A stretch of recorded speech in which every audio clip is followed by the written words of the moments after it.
Good evening and welcome to another episode of Watching You. I'm Jeff Scott, still in New Brunswick, but I'm joining you tonight from wonderful Fundy National Park, which is on the Bay of Fundy. And it's very foggy, but we're on summer vacation and it's wonderful. And joining me always from Stewiacke, Nova Scotia is Jeff Gray. Hey! No. What? First time ever we're in the same shot together. Oh, okay. Good to see you. Good to see you too. All right, so we're here together in Fundy National Park and watching you. This is just to prove that we actually exist in the real world, just not in the virtual world. That's right, and we don't live that far apart. Nope. But, 3.5 hours drive, I think, is what it works out to be. Yep. So we've done this once before. It was a long time ago.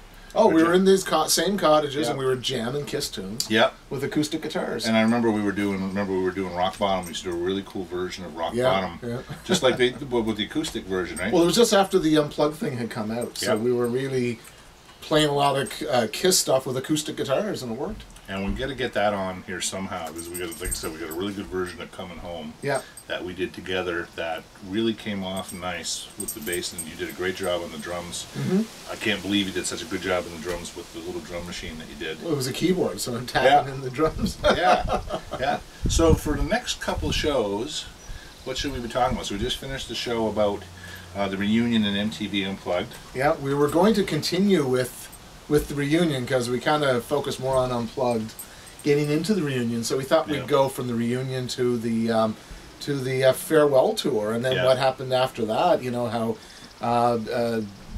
Ace and Peter kind of did they jump ship, or were they released? Yeah. What happened, you know, how do we feel about Eric Singer putting on Catman makeup, and then lo and behold there's Tommy Thayer wearing Ace Man makeup, so you know, how do we feel about that? How do you guys feel about that? But, you know, it is what it is. And Symphony it's as well. We got the Symphony, which was really cool. And that was very unique because you had Peter on drums and Tommy Thayer on guitar, which is, you know... And I know there was a mix that they changed that up too. Like I know there was at one point there, Ace was still in the band, and Eric Singer played drums for a couple of tours in Japan. I was just watching that recently. It was the Japanese leg of the farewell tour, and it was Eric on drums and Ace on guitar. Yeah. And but you see communication between Ace and Eric. You know, like they were going to do Shock Me.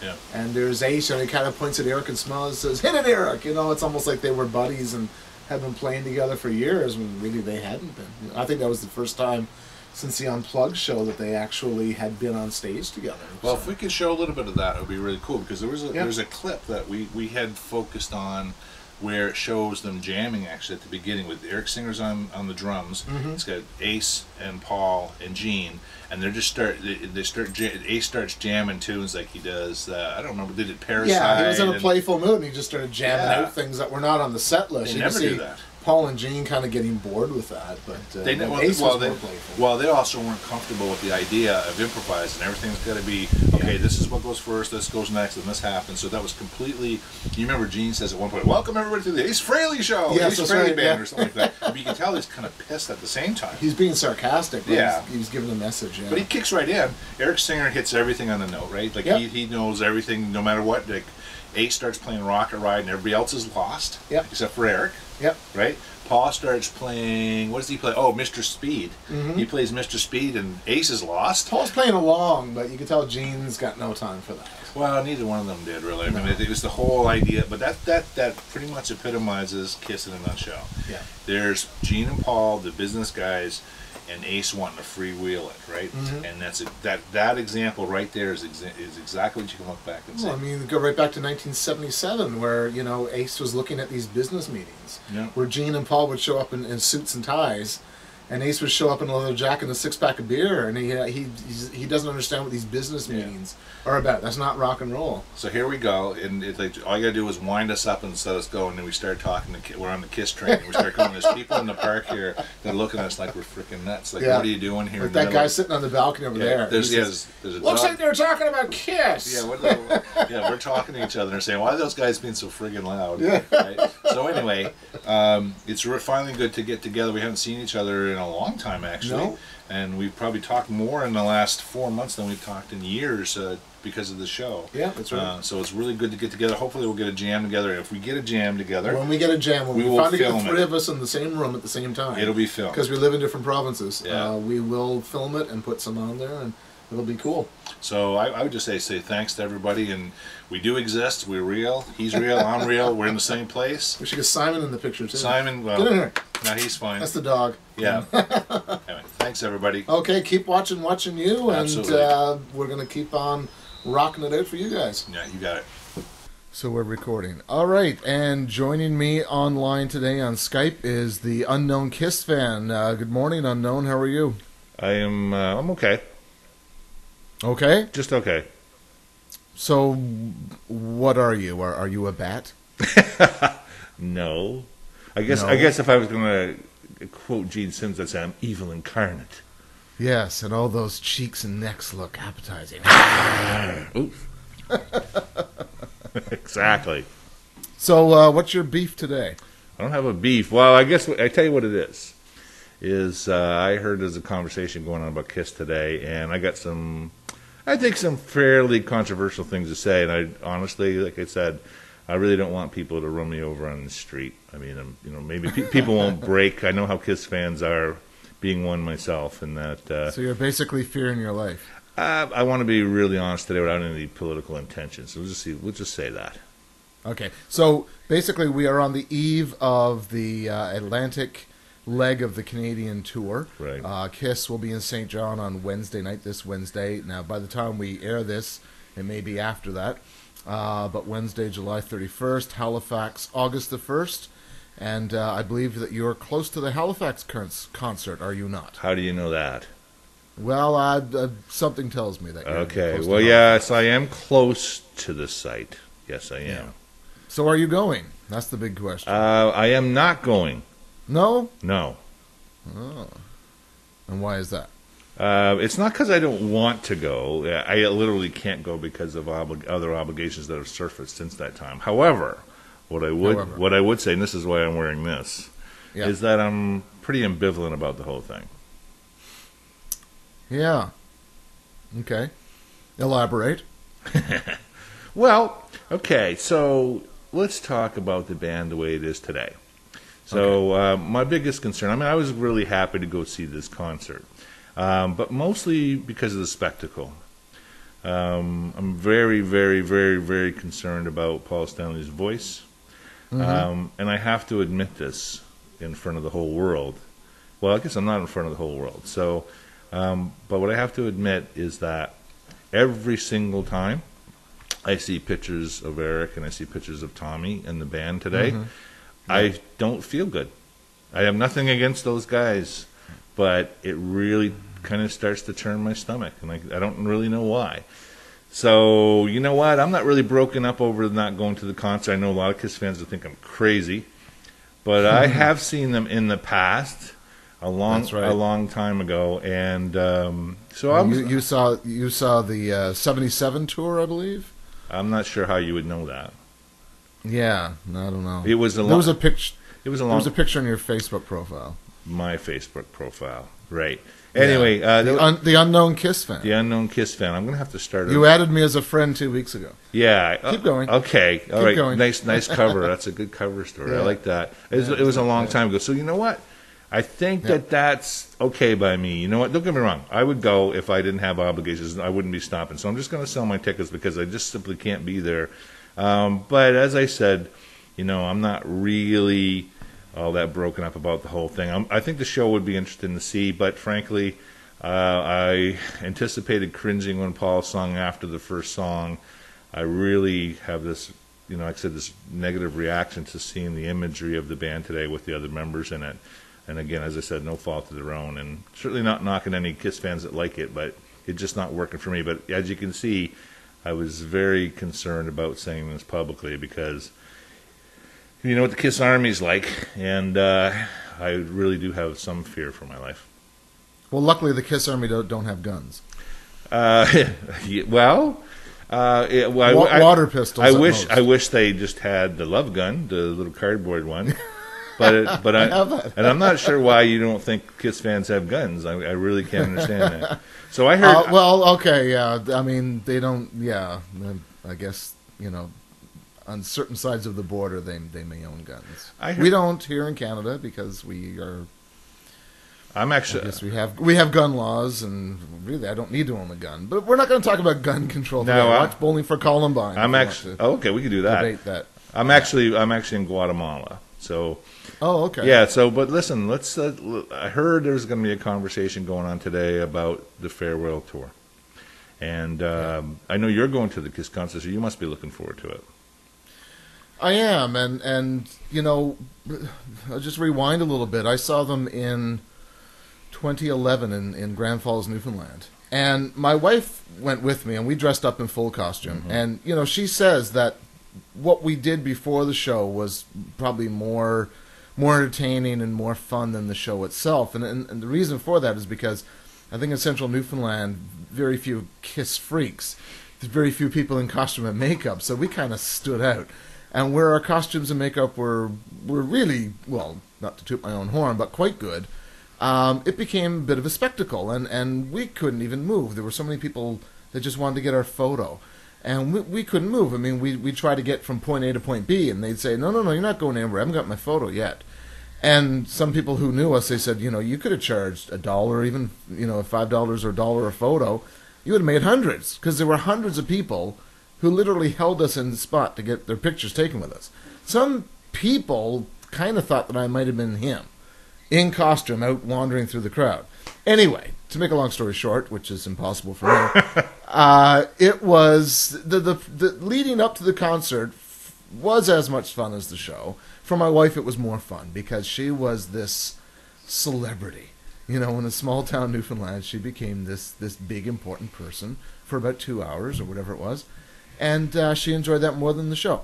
So, getting back to this, yeah, I mean, it's the spirit.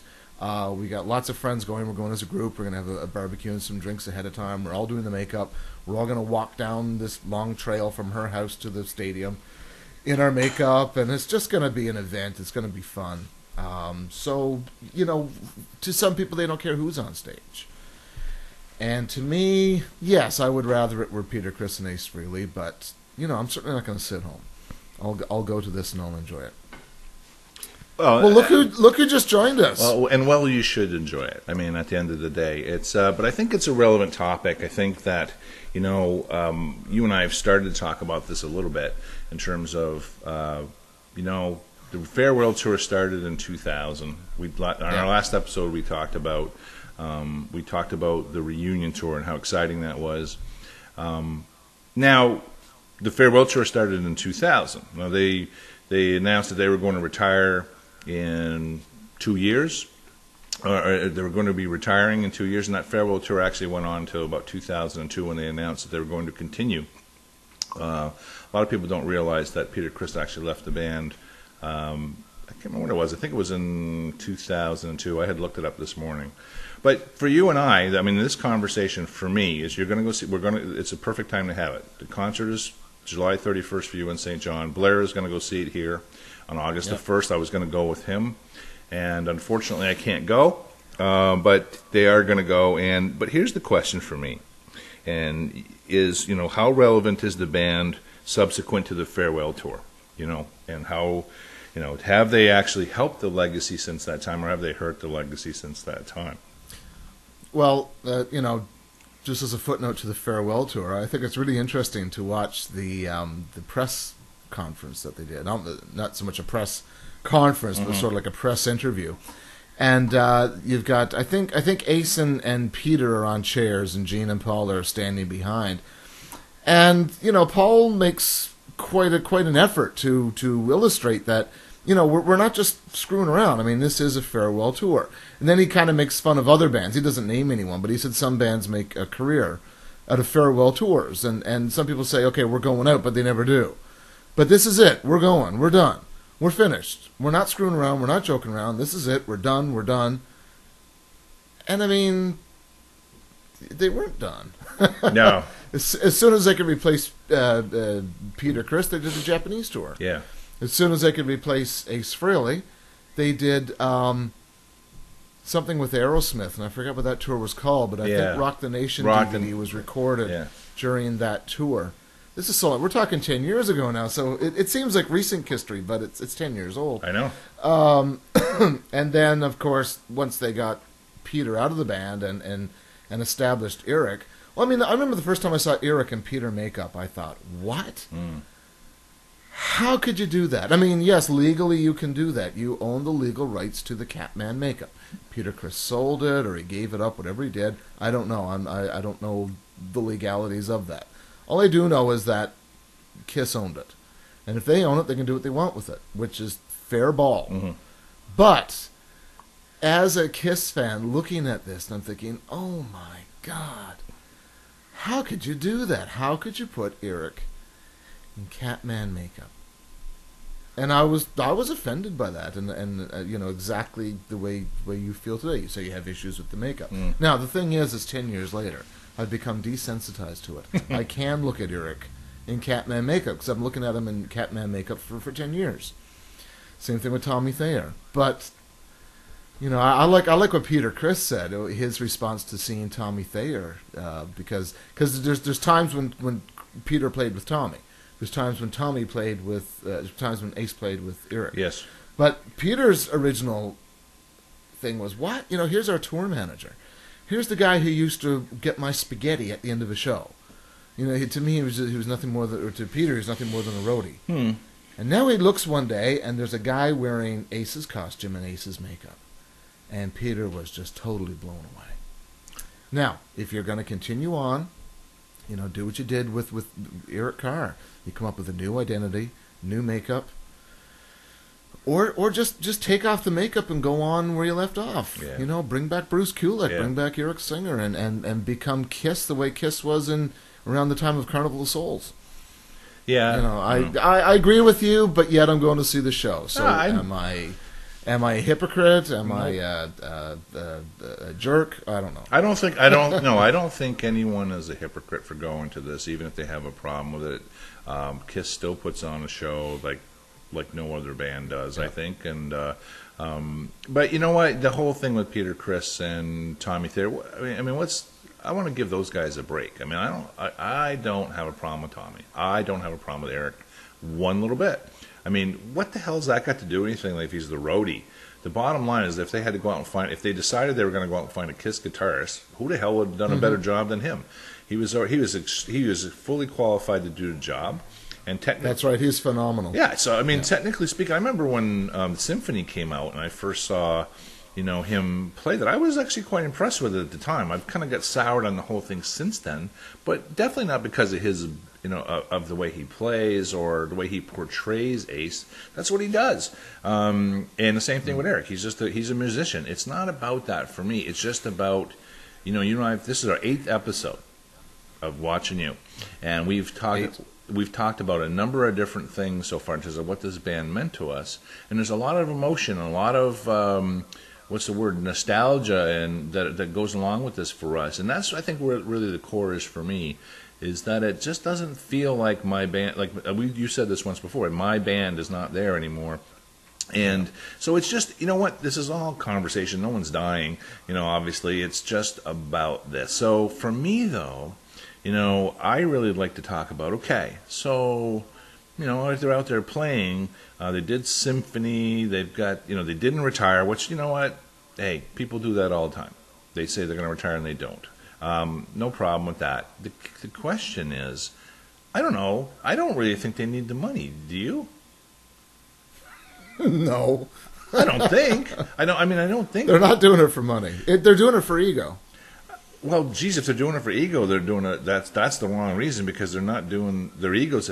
If they were actually honest with themselves and started looking at some of the YouTube video, they wouldn't be too happy with what they're seeing from a perspective of performance. I just got done seeing. I saw Rush play here a couple weeks ago here in Halifax, and they've been around. How was it? Oh, it was outstanding. I mean, the musicianship and the showmanship and the light show. I mean, their show is. I'm honest. I've seen them 3 times. I can honestly say, other than the first time I saw them, because it was very special, but even still, in terms of their ability to pull the show off, they're better today than they were back in 1979. Really? Wow. No question about it. Their abilities are greater, but I can't say the same thing about Kiss right now at all. In fact, Paul. I mean, look. I just have and I know I said it before. I have a problem with them coming out saying they're the hottest band in the world, the greatest band in the world, the best show in the world, and then Paul comes out and then squeaks out the set, and everybody sings for him. Okay, we just saw the Eagles. Yes. In Grand Falls, Newfoundland, same venue that Kiss played 2 summers ago, and I mean. No stage presence at all. No stage show. They weren't even introduced. No one came out and said, welcome the Eagles. They just started playing Witchy Woman. And, we the first thing we noticed was that they have 0 stage presence, 0 connection with the audience. But my God, they were good.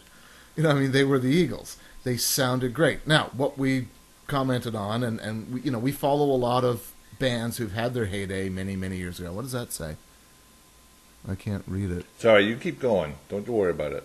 Oh, hold on. I hear you're distracting me.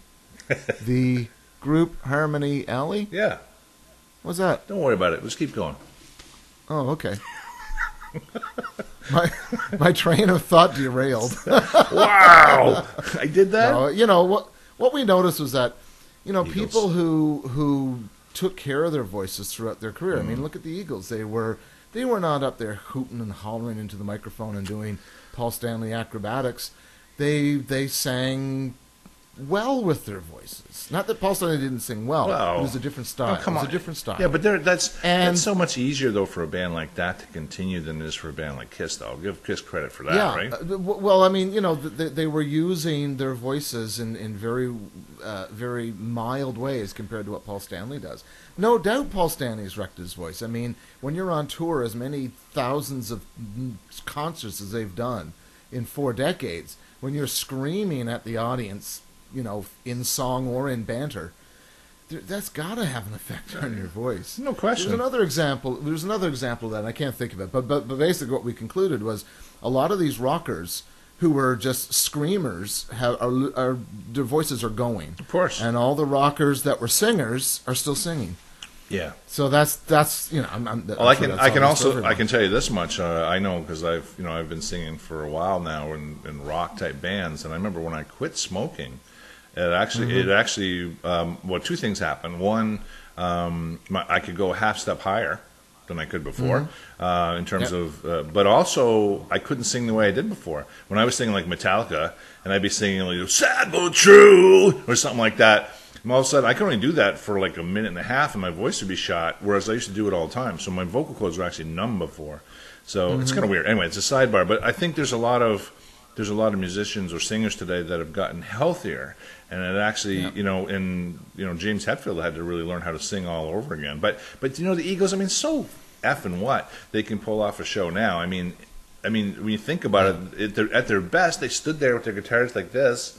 And they can play and they can sing, but there was no show. There was no athleticism to it. I mean, even that. You look at Paul now, and Gene. They're trying to be as athletic as they can, and they struggle with it. But so would I. But like for the Eagles or pick one of your favorites, Pink Floyd. I mean, there wasn't drama or acrobatics on the score on the stage or anything like that. So I'll give them credit for this. At over 60 years old, they're putting on a pretty good show that way. If Paul's voice was okay, I'd probably be a lot happier to go see them, I think. But the other side to this conversation is, so there's live performances. They've been going on. It's a bit of a circus now. We talked about the Kiss fans of today in the last couple of shows, and in terms of the people that can, as you said, the girlfriends of the Kiss fan or the people who do this and stick their tongues out, right? So when you think about the music that they've produced subsequent to the farewell tour, we've got Sonic Boom and we've got Monster. And I understand why they did it, but, again, what are we looking at in terms of, the legacy of the band at this stage, right? I don't think either of those albums will ever You know, if you're going to do, say, a feature of the band in 50 years or 100 years time from now, you know, to look back at a retrospective of who this unique band were, I mean, it's going to be Kiss Alive or Kiss Alive 2. That's what's really going to, you know, end up on someone's Wikipedia page, not Monster or Sonic Boom. You know, it's that's their legacy. I think, you know, iconically, 100 years from now, it'll probably be a picture of the 4 original members that will appear in you know, some high school kids' music project, you know, bands of the 20th century or something like that. They are very iconic, and yes, they can still continue with those faces, and it's still very iconic. But you know, how many pictures of the original band are floating around as opposed to pictures of the new band? You know, I'm just saying, like, if you went to Google and put in Kiss and then hit image, I think you're going to find more pictures of Peter, Chris, and Ace Frehley than the new band. I don't know. That's just my opinion. I don't know. Yeah. I wanted to get back to what you're saying about Paul Stanley. Yeah. The guy, our friend from Kissopolis, I saw them in Ottawa. Yeah. So I sent him a message. I said, "How was Paul's voice?" He said he was good. I don't know. What I've seen recently didn't sound that great. Some people have posted video, and I mean, Love Gun. I'm sorry, if I'm paying $100 to hear Love Gun, I want to hear him sing Love Gun, not something subpar. I think that what I've noticed is that, and you know this too from playing live, that things often sound better live than they do when you hear them back again. They will, because all that volume and noise just tends to mask it. Yeah. Yeah, exactly. I mean, go shoot something with your phone at a live show and then listen to it later, and it's like, yeah, that doesn't sound so good. But in a big stadium with all that thunder, yeah, things tend to sound a little bit cooler in a stadium. So I think that I guess that's the thing, right? For me, is that they just this most recent concert tour and the voice problem is really become a big thing for me, right? So you know, and but you know, hey, look, lots of you know, Kiss fans that, you know, and you were talking about Paul Zilla, and he he's a huge Kiss fan. I mean, that whole Kissopolis page is 15,000 plus people, and he's doing it all by himself, and he's all over it. And he knows his stuff, and it's not like he doesn't know Kiss. So he had a good time. That's all that really matters, right? Yeah. You know, and anyway, it's just a matter of discussion, really, more than anything else, right? Yeah. But even the Rush stuff I listened to afterwards, it sounded better live to me than, you know, there was some, let's put it this way, there were some flaws vocally that I heard once I watched it on YouTube that I didn't hear when I was in the middle of the concert, right? What I would definitely miss, though, by not going to this concert, which you were going to get, that I'm not going to get, is you're going to get to see the spectacle of the light show, the screens. Yeah. But the big thing, even Rush had some interesting pyro, and they had a few explosions in their show that completely caught me off guard. I mean, literally blew me back in my seat, and you could feel the percussion right in my chest, right? Yeah. And Kiss fans are going to get that tenfold. I mean, they're way more of that kind of stuff. Well, yeah, I mean, here's the thing. The package itself is so much bigger than Gene Simmons or Paul Stanley. And what I mean by that is, right. You know, it's pyro, and that's just, you know, someone else. You know, there's technicians behind that that are not Paul Stanley or Gene Simmons.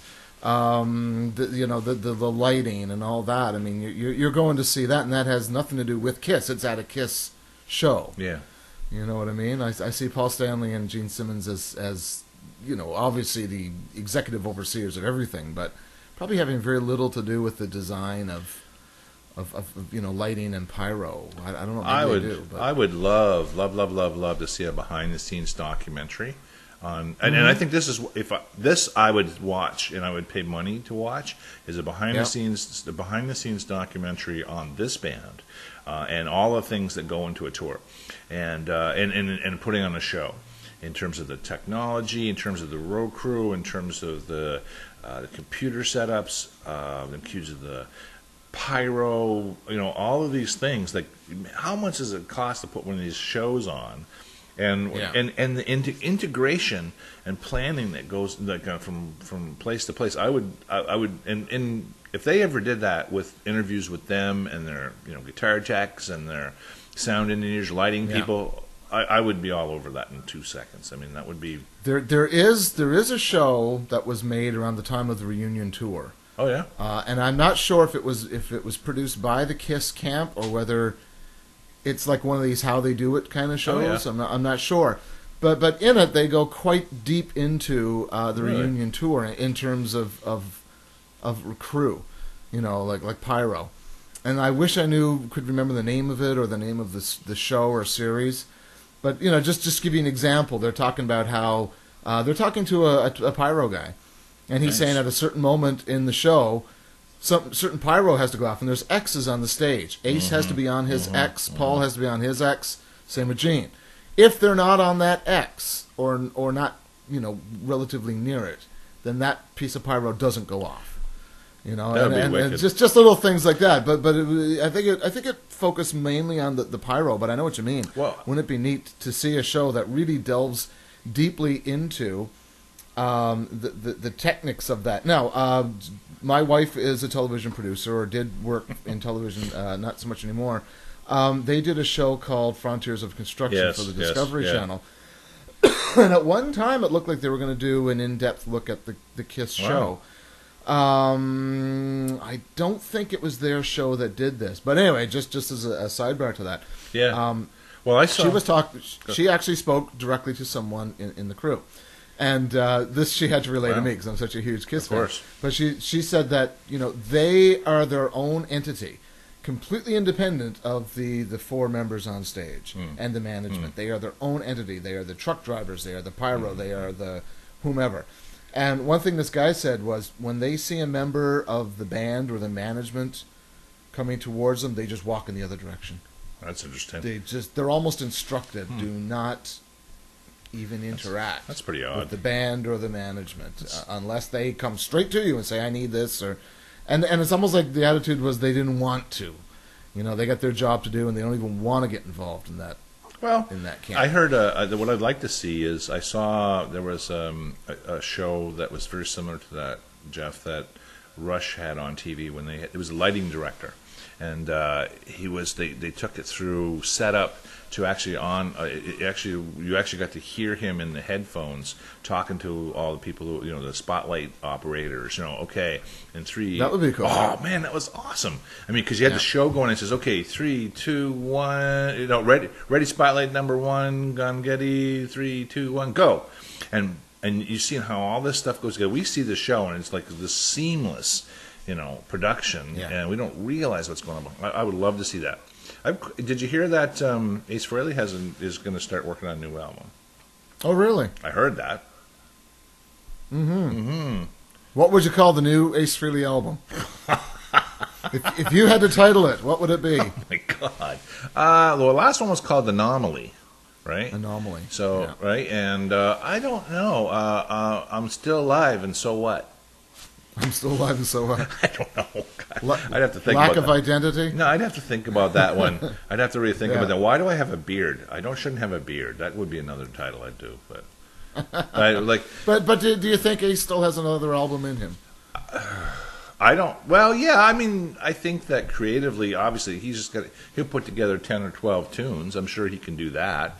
Does he have another Frehley's, Ace Frehley solo album in him, or the original Frehley's Common album? No, I don't think so. I think creatively that's been my point about Ace for a long time, is that it wasn't, 2 things happened to him as he started to get further and further into his career. Was one, because of I guess, of course, the substance abuse impacted 2 things. One, it impacted his technical ability to play and his attention to detail in the way he played his guitar. 2, I also think it impacted, based on what I've heard, subsequent to being in Kiss, his creative ability to do what we love so much, was to come up with signature guitar parts. And I haven't heard them since then. Like, that's why I've always said to people, people tell me that Anomaly is a good album. I say, okay, name a signature lead, like you'd say, compared to something he would have done with Kiss. And there isn't anything there. It's just the technique. It's Ace Frehley technique. Yeah. Like you and I we talked about the MTV special, right?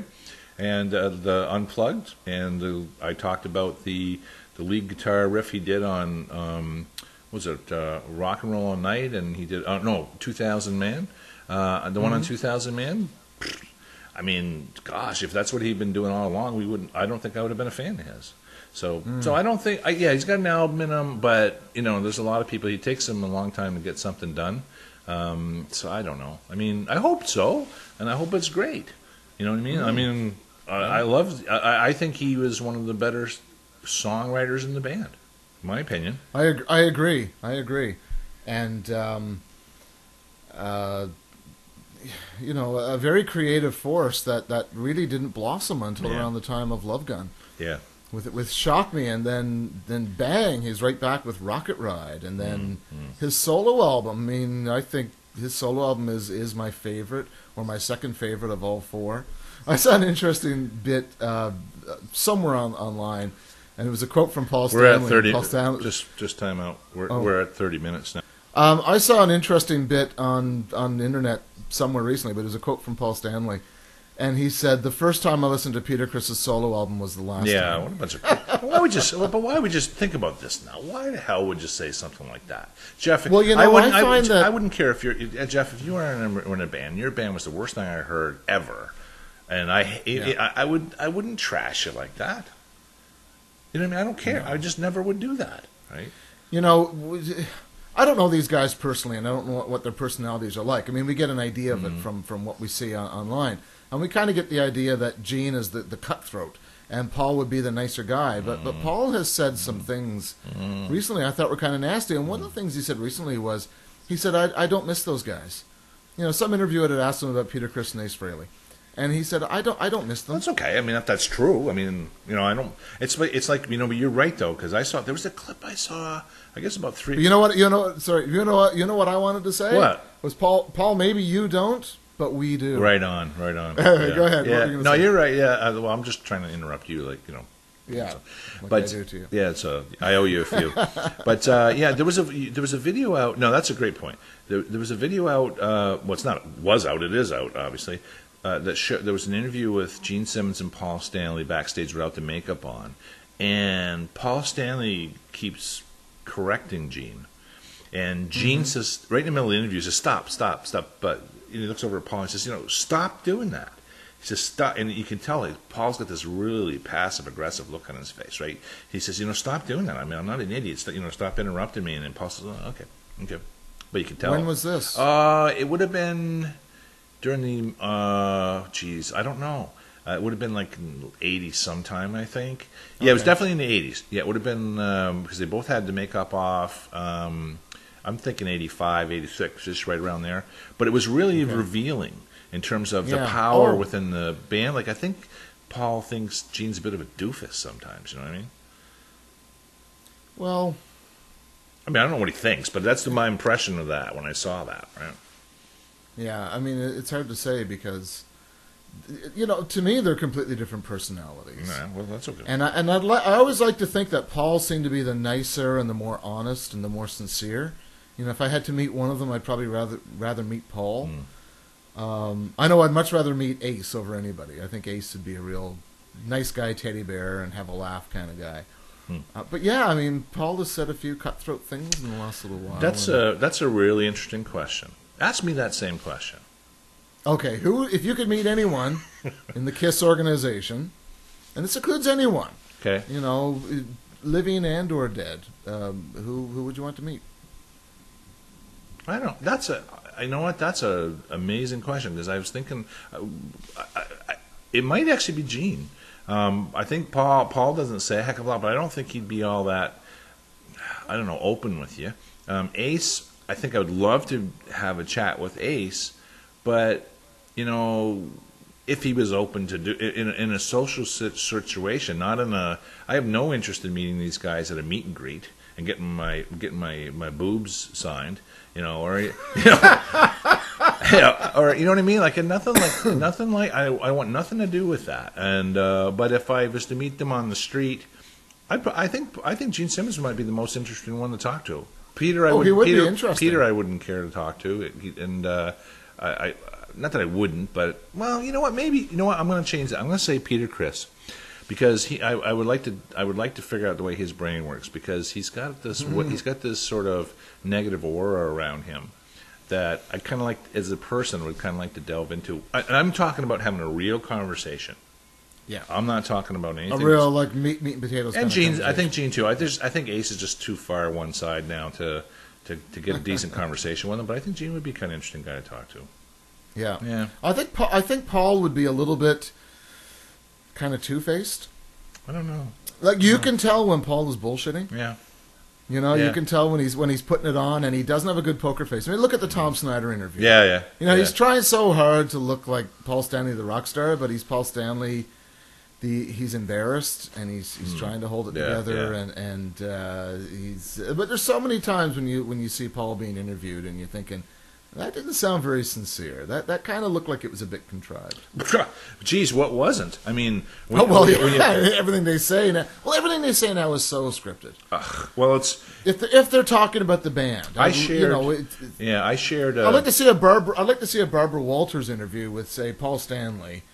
In his home, no makeup, and say, "Look, forget you're a member of Kiss. Let's just talk about you as a person, a person from New York, who has made it as a musician." Did you see them? Did you see the clips of them on Oprah when they were on Oprah back in the '80s? I think I've YouTubed it a bit, and they were really putting up. They were horrible. A facade. They were horrible. Oh my God, they were horrible. Yeah. I mean, as far as like Paul's talking about, it's a buffet of women, and things like that. I know. And it's like, come on, guys. I mean, but no, you're right. I think that I shared the last couple of days. I just shared a video of I was on another string on another channel, like it was actually for the group Harmony Hour, and they were Allie, and they were talking about drummers, and somehow we got into this conversation about Peter Criss, and as you know, Christine Vitale's a big Kiss fan, right? And she was talking about Peter Criss on her channel somewhere there, and we ended up talking about Neil Peart. But anyway, long story short, I shared this 1976 drum solo from Peter Criss. And then where I'm going with this, though, is Paul Stanley comes on and does his rap. He comes out and does the 100,000 years thing. But it is so reckless and so much abandoned, so caught up in the moment. There's that politician Dean in the South that got trashed for going for president because he went over the top. He got so excited that that people got, ooh, this guy's kind of scary. But what I liked about that was that there wasn't any, like I said, it wasn't contrived. It was simply rock and roll. It was like caught up in the energy and the moment and the thrill. Not sitting there says it'll go down in history. It's the brand, not a band. I don't have. I'm too old to listen to that crap, right? Yeah. No, I mean it certainly has changed and evolved so much over the years. I mean, what Kiss is today is nowhere near what they were around the time of Alive. It's not a band. It's a brand. And I think Gene Simmons and Paul Stanley don't care who's in the rhythm section as long as they're good musicians and can hold it together. And it's certainly it's changed so much. And again, I think that when they're remembered 100 years from now, it'll be around the time of Alive and Alive 2, the original lineup, the makeup. That's what they'll go down in history as. And I don't think Monster or Sonic Boom will ever have any great impact on the history of rock and roll. And this is why I put this on, because this is where I deviate. Is that, like you said, what they do now has nothing to do with what they were, as far as I'm concerned. It's a completely separate thing now, and people don't like to hear that. But the reality is, it isn't what it was. And it's contrived. It's scripted. It's. I've said it before on here. I said. You know what? When you claim to be able to do something and you can't do it, that's or you're not going to deliver on it. There's no definition for that, and that's fraud. And it's fraud. So and that's harsh. But the reality. Yeah. But I'm. You know what? I think here's the thing: is I think they're bigger than that, though.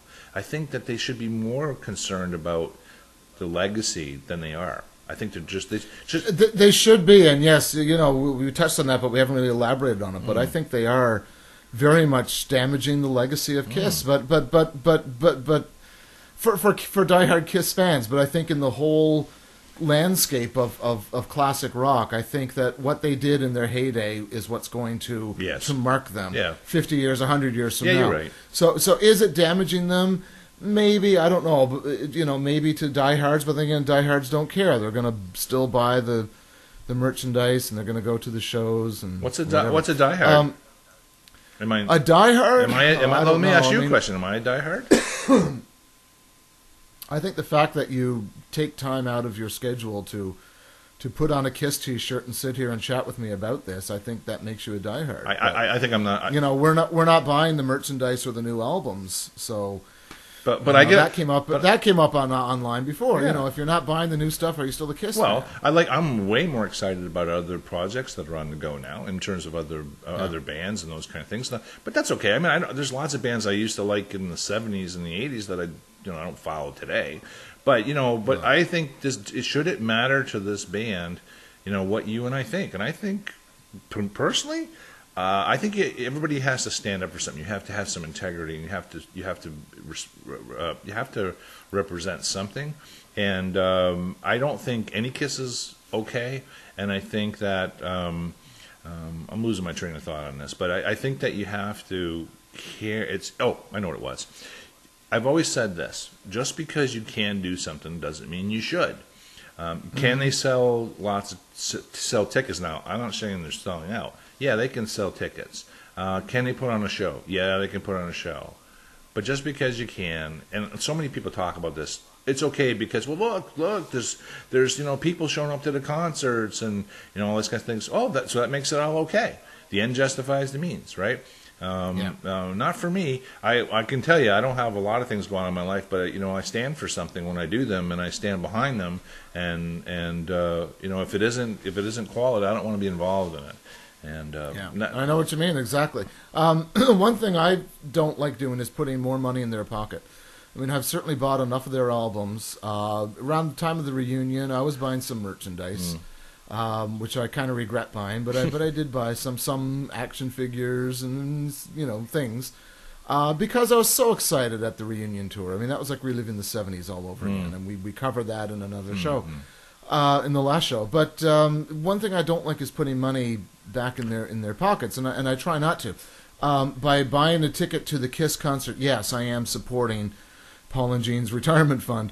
But it's not about that. It's about being with friends and going in the town where I live. It's not my hometown, but in the town of St. John, New Brunswick, where I live, Kiss are playing. I mean, I'm probably one of the biggest Kiss fans in St. John. Am I going to be there? Of course. I'm almost expected to be there. You're Kiss mayor of St. John. Yeah, somewhat. So, anyways, which leads me up to my really bad Kiss joke. You ready? Okay. So Paul Stanley says to Gene, he says, "Hey, let's do a Canadian tour this summer." And Gene says, "Mark St. John on the calendar." Oh God, Jesus! Yeah, where'd you hear that? I made it up. It's not bad if you're from St. John. No, it's not bad. Not bad if you're from St. John or Mark St. John's. Yeah, you could say that too if you wanted to. I suppose you can get away with that. Mark St. John. Well, yeah, they. You know what though? You were talking about spending money on them, right? I actually don't. Yeah. I'll be glad to spend money on something if it's a product that you want. Exactly.